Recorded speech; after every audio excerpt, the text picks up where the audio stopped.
আল্লাহ রসুল বলতে লাগলেন, তোমরা কে আল্লাহর কুদরত জানো, আল্লাহর ক্ষমতা সম্পর্কে কি জানো? সাতবক আসমানকে একটা বলের মতো হাতে ধরবে, সাতবক জমিনকে আর এক হাতে ধরবে, এইভাবে ঝাঁকি মারবে, সারা বিশ্ব মানব বুঝে নেবে আল্লাহর ক্ষমতা কি। নবী যেই আল্লাহ এমন, উনি এক একক, কাউকে সঙ্গে নেন না, ওনার কোনো শরীক নাই।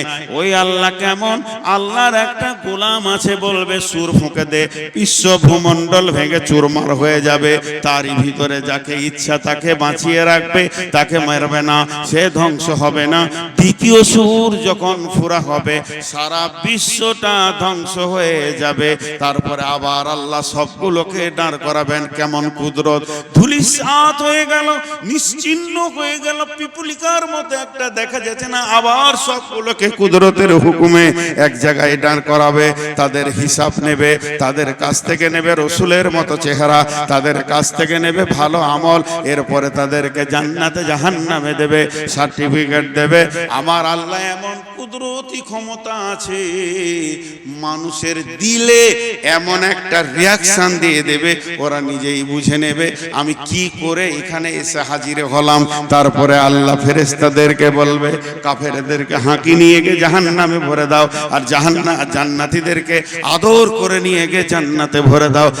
একবারে বিরাট বড় সাবজেক্টে ছোট করে নবীজি বলে দিলেন। ওর চরক গাছ হয়ে গেল, মাথা তা তা করে ঘুরছে। ওরে আল্লাহ, মোহাম্মদ এত জানে।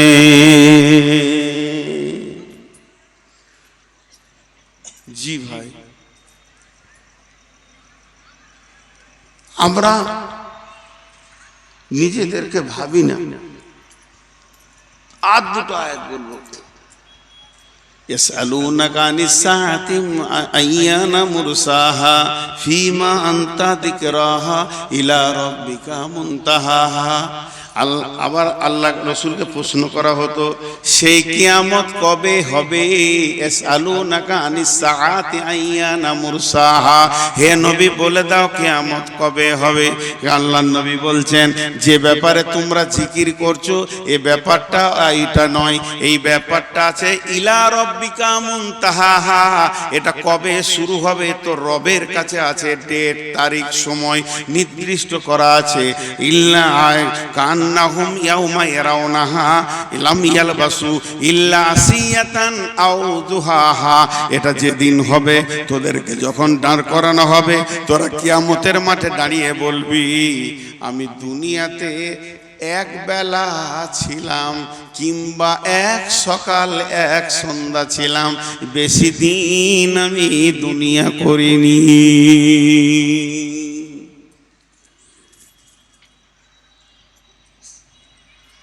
সূরা মুলকের ভিতরে বলছেন, ওয়ায়াকুলুনা মাতা হাযাল ওয়াদু ইন কুনতুম সাদিকিন। কুল ইন্নামাল ইলমু ইনদাল্লাহি ওয়া ইন্নামা আনা নাযীরুম মুবিন। হে নবী, তুমি বলে দাও কিয়ামত কবে হবে। নবীজি বলছেন, না, এটা আমার বলার বিষয় নয়, এ বিষয়টা আল্লাহর কাছে রয়েছে। আমি শুধু তোমাদেরকে ভয় দেখানোর জন্য এসেছি, আমি নির্দিষ্ট কিয়ামতের ডেট নিয়ে তোমাদের কাছে আসিনি। ইন্নামা আনা নাযীরুম মুবিন, নিশ্চয়ই আমি তোমাদেরকে প্রকাশ্য ভয় দেখাবো, যাতে করে তোমরা ভীতু হয়ে যাবে, সেই দিনের জন্য প্রস্তুতি নেবে, মাল রেডি করে রেডি হয়ে যাবে, যেহেতু কিয়ামত হবেই হবে।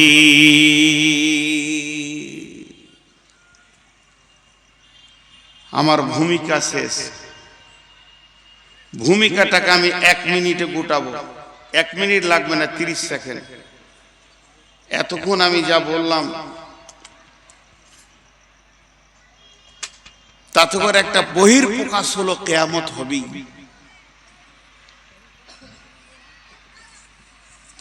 এতক্ষণ আপনাদের সামনে আমি যা বললাম তার টোটাল একটা অঙ্ক দেখা গেল, অ্যামাউন্ট পাওয়া গেল, কিয়ামত হবেই, এই জিনিসটা পাওয়া গেল। তাহলে সেটা কত দূরে, সেটা কত দূরে? বিশ্বনবী এত দূর বলেছেন, বারটা থাকবে শুক্রবার, যেদিন ইসরাফিল সুর ফুঁকবে, বারটা থাকবে শুক্রবার। যেদিন ইসরাফিল সুর ফুঁকবে, মাসটা থাকবে মুহররম মাস। মুহররম মাসের 10 তারিখে শুক্রবার, সেই দিন কিয়ামত শুরু হয়ে যাবে। কিয়ামত যত কাছে আসবে, মানুষের ভিতরে তত ব্যস্ততা বেড়ে যাবে। মানুষ একজনও চুপচাপ বসে থাকবে না, বসার সময় থাকবে না। এই করতে করতে যেদিন কিয়ামত হবে, যেদিন কিয়ামত হবে, আগামী সকাল শুক্রবার যদি কিয়ামত হয়, সেই দিন পৃথিবীতে যতজন মানুষ বেঁচে থাকবে 100তে 100 জন ব্যস্ত হয়ে যাবে। একটা লোককে ফ্রি দেখা যাবে না। চাষিরা মাঠের দিকে দৌড়বে, ছেলেরা স্কুলের দিকে মাদ্রাসার দিকে দৌড়বে, শিক্ষকরা ডিউটির দিকে দৌড়বে, খরিদ্দার দোকানের দিকে দৌড়বে, দোকানদার দোকান খুলবে। গোটা পৃথিবী যেন ব্যস্ততা নিয়ে উঠবে। এমন সময় বিশ্বনবী বলছেন, একটা খরিদ্দার কাপড়ের দোকান যাবে, কাপড়টাকে দেখবে, বলবে কাপড়টা আমার পছন্দ হয়ে গেছে, এটা বুখারীর হাদিস। তারপরে বলবে ভাইয়া আমাকে এটা 3 মিটার কি 5 মিটার দিয়ে দাও। দোকানদার তাড়াতাড়ি করে মিটারটা মাপবে, মেপে কাঁচিটা ধরবে, আর খরিদ্দার পকেট থেকে টাকাটা বের করে ধরে থাকবে, ও কাপড়টা কেটে দেবে, এই টাকাটা দিয়ে দেবে। এই নিয়তে ওর হাতে কাঁচি, এর হাতে টাকা, কাঁচিটা বসাতে যাবে, বসানো আর হবে না। অনুফিকা ফিস সূরি ফাসাইকা মান ফিস সামাওয়াতি ওয়া মান ফিল আরদি। ওই অবস্থায় ইসরাফিল সুর ফেঁকে দেবে, হাত থেকে কাঁচি পড়ে যাবে, হাত থেকে টাকা পড়ে যাবে। মানুষ নাফসি নাফসি নাফসি নাফসি নাফসি নাফসি নাফসি নাফসি নাফসি নাফসি করবে। এই জন্য সূরা নাজিয়াতে ওরা বলেছে, আবার কি আমাদেরকে ফিরে আসতে হবে? গলে যাব, পচে যাব, কবরে মাটি হয়ে যাব, এরপরে কি পুনরুত্থান হবে নাকি? আল্লাহ বলছে হবে। এমন পুনরুত্থান হবে, ফাইন্নামা হিয়া জাসরাতু ওয়াহিদা ফাইদা হুম বিসাহিরা। একটা হুঙ্কার মারবো আর তোদেরকে কিয়ামতের ময়দানে দাঁড় করিয়ে দেব। তখন ওইখানে ওরা বলছে, এটা তো সব থেকে নোকসানের কথা। ওয়ান্নাসিয়াতে গারকা ওয়ান্নাসিতাতি নাসতা ওয়াসাবিহাতি সাবহা ফাসাবিকাতি সাবকা ফালমুদাব্বিরাতি আমরা ইয়াউমা তারজুফুর রাজিফা তাতবাউহার রাদিফা কুলুবু ইয়াউমাইযি ওয়াসিফা আবসারুহা খাসিয়া ইয়াকুলুনা আইন্না লামারদুদুনা ফিল হাফিরা আইযা কুন্না ইদামান নাখিরা আইযা কুন্না ইদামান নাখিরা। আল্লাহ তাবারক ওয়া তাআলা বলছেন, ওরাই বলবে গলে পচে যাওয়ার পর কি আবার পুনরুত্থান হবে? কোরআন বলছে হবে, এরা বলছে এটা তো বড় নোকসানের কথা শুনছি। আবার যদি পুনর্বার আমাদের জীবিত হয়ে কিয়ামতে দাঁড়াতে হয়, তো এটা আমার নোকসান ছাড়া এটা লাভ খুঁজে পেছি না।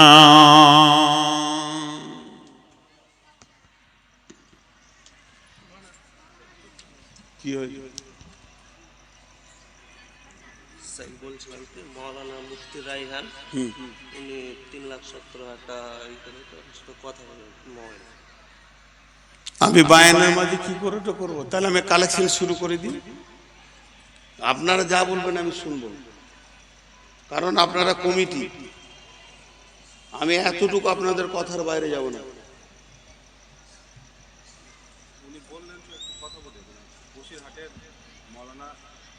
হ্যাঁ তো বুঝলাম, তো আমার অসুবিধা কি আছে আপনার বলতে? আমি এবার কালেকশন করবো, কিন্তু আর বায়ান করবো না। একটা বায়ান ধরে রাখা কত কঠিন সে আমি জানি,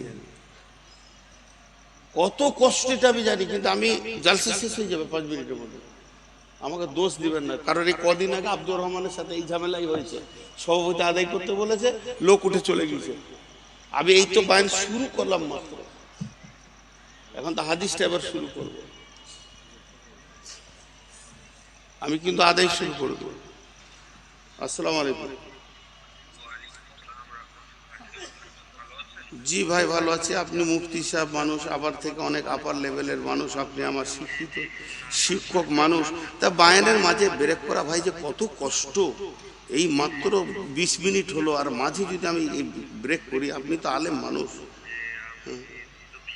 হ্যাঁ, তো আপনি দান করেছেন 3 লক্ষ টাকা, শুনে খুশি হলাম।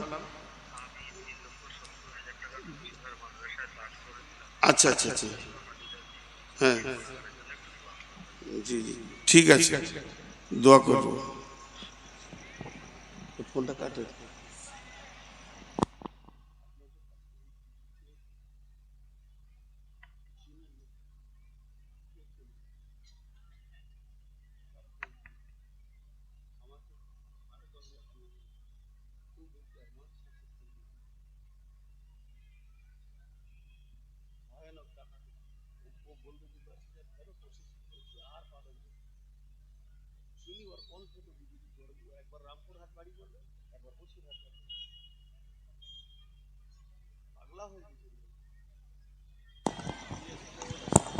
তার থেকেও খারাপ। এই আপনারা উঠছেন কেন? ওই মুরব্বী উঠছে কেন? বাবজি আপনি উঠে গেলে কিন্তু আমি আর বায়ান করবো না, আপনার মহব্বতেই তো আমি বায়ানটা চালাইছি। ওর কণ্ঠ তো বুঝে নিচ্ছি। প্রতিদিন উমরাই যাই, 7 দিন আগে আমাকে বলছে, আমি ট্রেনে আসছি, বলছে আমি উমরাই যাচ্ছি, দোয়া করবেন আপনার মাসে ফালাক দিয়ে। হ্যাঁ হ্যাঁ ভাইয়া, যতটি লোক বসে আছেন আমি খুশি হলাম। আমি বললাম যে টাকা লুবো না, টাকা লিছি না, তুই দেখতে পেয়েছিস না আমি কি ভিখারি আছি নাকি প্রতিদিন 25,000 ইনকাম করি, আর আমাকে টাকা দিয়েছিস। জি, তো একটু ধৈর্য ধরে টোটালটা একটু গুছিয়ে নি। এতক্ষণ আমি যা বললাম তাতে নিশ্চিত কিয়ামত হবেই। এটার উপরে কার কার ঈমান নাই হাত তুলেন, হাত তুলেন দেখি। 4টা হাত উঠেছে, ওদের ঈমান নাই। কিয়ামত হবেই, এর উপরে ঈমান নাই, হাত তুলে দিলে। আহা, আসলে ও ঝোঁকে তুলেছে, নেকি পাবে। এবার চলেন অনুশোচনা। বিশ্বনবী তিনি আমাদেরকে অনুশোচনা দিয়ে গেছেন। বিসমিল্লাহির রহমানির রহিম। وعن ابي هريره رضي الله تعالى عنه قال قال رسول الله صلى الله عليه وسلم اذا اتخذ الفي ذبالا والمامانه مغنما والزكاه مغراما تعلم لغير دين اعطى الرسول امرته اكا امه। একটু অনুশোচনা দিব আপনাদেরকে। যতটি লোক বসে আছেন হাতগুলো ধরে বলছি 10 মিনিট আমাকে দেন, তারপর আমি বলবো আপনারা উঠে যান, তখন আপনারা আমাকে বলবেন, আপনি সময় দেন। 10টা মিনিট চেয়েছি ভিখারির মতো, 10টা মিনিট চেয়ে নিয়েছি। একটা উদাহরণ দিব, আমার উদাহরণগুলো খুব অ্যাপ্রোপ্রিয়েট। দোমোহনাতে একটা ছেলে বাসে চেপেছে, আর ওর পাশে এক মুরব্বী বসে আছে, আর ওই সিটের পেছনে আমার মতো বদমাস লোকটা বসে আছে। কি ঝামেলা লাগে দেখেন। যে ছেলেটা বাসে চেপেছে ও মুরব্বীকে বলছে, চাচা কিরে বাবা কলকাতা কত দূর যাবে? ও কলকাতা করণ দিকে গেছে, তো শুধুই যে কলকাতা কত দূর, ধৈর্য দেখেন। তো মুরব্বী ওর দিকে তাকিয়ে বলছে, ধৈর্য ধরে বাপ, কলকাতা ঠিক পৌঁছাবি। আবার টুঙ্গি দিঘিতে বলছে, চাচা কলকাতা আর কত দূর? এবার মুরব্বী রেগে গেছে, ওর দিকে একবার তাকালে ভঙ্গি করে মুখটা ঘুরিয়ে নিলেন। বোতল বাড়িতে গিয়ে বলছে, চাচা, আবার একই কথা, চাচা যেই চাচা বলেছে মুরব্বি রেগে গেছে, van van van van van van van van করিস না, চুপ কর। আমার মতো রাগী লোক, আমি তো একটা বদমাস লোক, উঠে ওর মাথায় হাত দিয়ে বলছি, তোর মাথা বেরেন চলে গেছে নাকি রে, ঠুকে দিব তোর মাথাতে, টুঙ্গি দিকে থেকে কলকাতা, কলকাতা দেখেলে কলকাতা, এখান থেকে দেখেলে কত দূরে। আপনাদের কাছে আমার প্রশ্ন, কলকাতা দেখা যাবে? যাবে? এতগুলো লোক হ্যাঁ না বলে না, কলকাতা দেখা যাবে? দেখা যাবে না। মুখ নাই, দাঁত নাই, জিভ নাই, প্রাণ নাই, দেখেন কতগুলো জিনিস নাই। হাত নাই, পা নাই, মুখ নাই, দাঁত নাই, জিভ নাই, প্রাণ নাই, অথচ কথা বলে, অথচ কথা বলে। আপনাকে ভালো ভালো জ্ঞান দেবে, কখনো হাসাবে, কখনো কাঁদাবে, সোজা রাস্তা বলে দেবে, সব কিছু বলে দেবে। তাকে বলা হয় নীরব বন্ধু। নীরব বন্ধু। পৃথিবীতে একটা জিনিস আছে, সে আপনার নীরব, তার কাছে কোনো সাউন্ড নাই, অথচ আপনাকে জ্ঞান দিবে, ঘন্টার পর ঘন্টা বক্তব্য দিবে, আবার আপনাকে হাসাবে, কাঁদাবে, ভয় দেখাবে, সব রকম জ্ঞান দেবে। তার নাম হচ্ছে বই, কিতাব।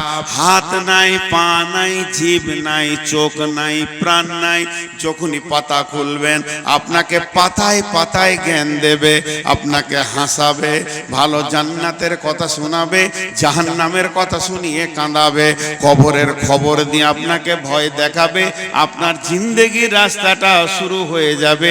এর নাম হচ্ছে কিতাব, এর নাম হচ্ছে বই। এই বইকে যে বন্ধু করবে তার রাস্তা ক্লিয়ার হয়ে যাবে। তেমনি বন্ধুরে, করণদিঘি থেকে কলকাতা দেখা যাবে যদি মগজ ঠিক থাকে, ব্রেন ঠিক থাকে। একবার জানলার দিকে তাকাও, দেখো মাইলস্টোনে লিখে দিয়েছে ইঞ্জিনিয়ার 485 কিলোমিটার। তোমার আর সন্দেহ থাকবে না 378 kilometre, Siliguri 127 kilometre, 120 kilometre, 186 kilometre. আপনি এখান থেকেই বুঝে নেবেন কলকাতা আর কত দূরে। দেখতে না পেলেও মন শান্তি হয়ে যাবে। ওই 400টা একবার 100 হয়ে যাবে। গাড়ি চলতে চলতে ওটা 90 হবে, 80 হবে, ওটা 70 হবে, 60 হবে, 50 হবে, 40 হবে, 30 হবে, 20 হবে, 10 হবে, 9 হবে, 8 হবে, 7 হবে, 6 হবে, 5 হবে, 4 হবে, 3 হবে, 2 হবে, 1 হবে, 0 লেখা থাকবে। ওটাই হলো কলকাতা। আপনার গতিশীল জীবনটা আগাবে, কলকাতার দিকে আগাচ্ছে। এর জন্য কোরআনে আছে, অচিরি তোমার কাছে কিয়ামত আসছে, এটা নয় তুমি কিয়ামতের দিকে যাচ্ছ। সাবধান হয়ে যাও, একদিন তোমার সঙ্গে কিয়ামতের মোলাকাত ঘটে যাবে। তাহলে এই মাইলস্টোনটাকে, এই রোডটা যে ইঞ্জিনিয়ারকে টেন্ডার দেওয়া হয়েছে, এই রোডটা যে কন্ট্রাক্টর টেন্ডার নিয়েছে, রোডটাকে ঠিক করবে, রুদেলের রোডটাকে ঠিক করবে, বোতলবাড়ি পর্যন্ত, গোয়াগাঁও পর্যন্ত, বাজারগাঁও পর্যন্ত, কিষানগঞ্জ পর্যন্ত ঠিক করবে। যে ইঞ্জিনিয়ার রোডটা ঠিক করবে, সে পিচ ঢালবে, পাথর ঢালবে, সব কিছু করবে। শুধু এইগুলোই তার কাজ নয়, পাশে পাশে থাকে প্রতি কিলোমিটারে মাইলস্টোন বসাতে হবে। এটাও একই টেন্ডারে চলে আসে। কোন জায়গায় বোর্ড থাকবে, কোন জায়গায় থাকবে না, কোন জায়গায় পাথর থাকবে, সব কিছু টেন্ডার বের হয়ে যায়। তাহলে বিশ্ব নবীকে পৃথিবীতে পাঠানো হয়েছিল এই উম্মতকে জান্নাতের রাস্তা দেখানোর জন্য। বিশ্ব নবীকে পৃথিবীতে পাঠানো হয়েছিল এই উম্মত জান্নাতে যাবে, সেই রাস্তাটা তুমি ধরিয়ে দাও, হাত ধরে রোডে তুলে দাও। তাহলে কিয়ামতটার কত দূর? তার মানে এই রোডটা জান্নাতে যাওয়ার রাস্তাতে মধ্যখানে কবর থেকে নিয়ে কিয়ামত পর্যন্ত একটা ঘোর জঙ্গল আছে। ওইটা বড় ভয়াবহ জায়গা। কবর থেকে নিয়ে কিয়ামত পর্যন্ত ফুলসেরাতটা যখনই পেরে হয়ে যাবে, ব্রিজটা যখনই পের হয়ে যাবে, নিজের ঘরে চলে যাবে, আর চিন্তা নাই। তাহলে ওই অন্ধকার জঙ্গলটা কখন আমরা পার হব আর কত দূরে আছে?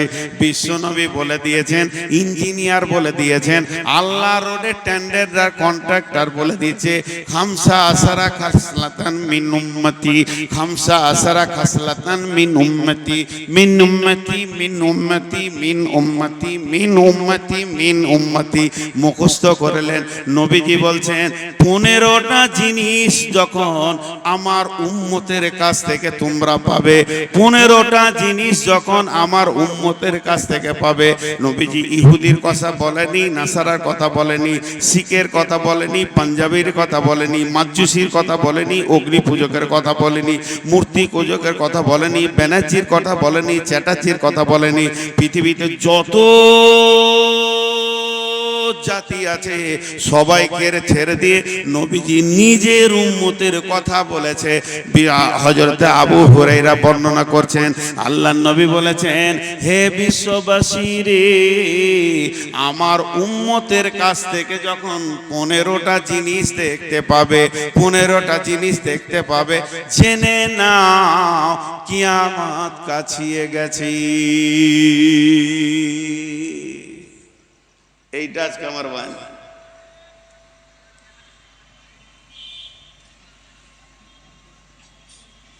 খুব ব্যস্ত না?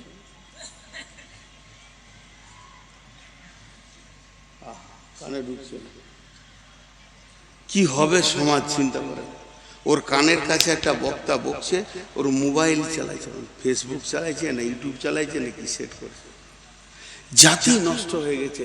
আগেকার যুগে 5 জন বন্ধু যদি বেড়াতে যেত তো ইয়ারকি ঠাট্টা ঠেলাঠেলি লাফালাফি করতো। এখন 10 জন বন্ধুকে দেখবেন নিজে নিজের ফেসবুক খুলে দিয়েছে, কেউ সঙ্গে কারো কথা বলার সময় নেই। গেলি কেন একসাথে? তোরা বাড়িতেই থাকতে পারতিস।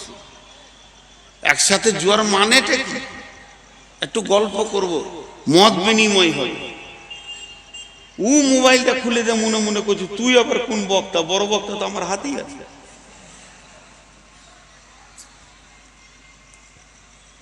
আহা, পানি খাই। এই দৃশ্যটা দেখলাম, কি পানি? ও আচ্ছা আচ্ছা, মাশাআল্লাহ। এবার আমি শুরু করছি। আল্লাহ রসুল আফসোস করে বলছে আমার উম্মতরা এগুলো করবে। 1 নম্বরটা বাদ দিয়ে বলবো। 1 নম্বরটা খুব লোড, খুব ভারী, ওজন খুব, আপনারা নিতে পারবেন না। ওই জন্য 1 নম্বরটা বাদ দিয়ে বলবো না। 1 নম্বরটা বলবো, খুব সাবধান। কিন্তু বিশ্বনবী বলছেন, নাম্বার 1, ইযা তুখিজাল ফাইয়ুদু বালান, ইযা তুখিজাল ফাইয়ুদু বালান, জনসাধারণের মাল মিম্বার প্রধানে লুটে খাবে। সরকারি বরাদ্দ টাকা, বিপিএল এর টাকা, ইন্দিরাবাসের টাকা, সড়ক যোজনার টাকা, কন্যাশ্রীর টাকা, রূপশ্রীর টাকা, বিদ্যালয় নির্মাণের পুনর্নির্মাণের টাকা, যত সরকারি কাজের বরাদ্দ হবে ওই বরাদ্দটা লিখবে একটা আর মাল দিবে আর একটা। ইজা তুখিজাল ফাইয়ুদু বালান, আমার উম্মতের ভিতরে মুসলমান যে নেতা আছে, পঞ্চায়েতের প্রধান আছে, অন্য জাতিরা খাবে, তাদের সঙ্গে আমাদের সম্পর্ক নাই। তাদের সুদ হালাল, তাদের মাল মেরে নেওয়া হালাল, লুটে নেওয়া হালাল। কিন্তু ইসলাম তো এর ব্যাপারে কথা বলেছে, জনসাধারণের মাল নেতারা লুটে লুটে খাবে। আর মিম্বার প্রধান মিলে সঙ্গে ডিলারকে নিয়ে টন টন চাল ডান দিক থেকে বাঁ দিকে চলে যাবে। এটা হলো কিয়ামতের আলামত।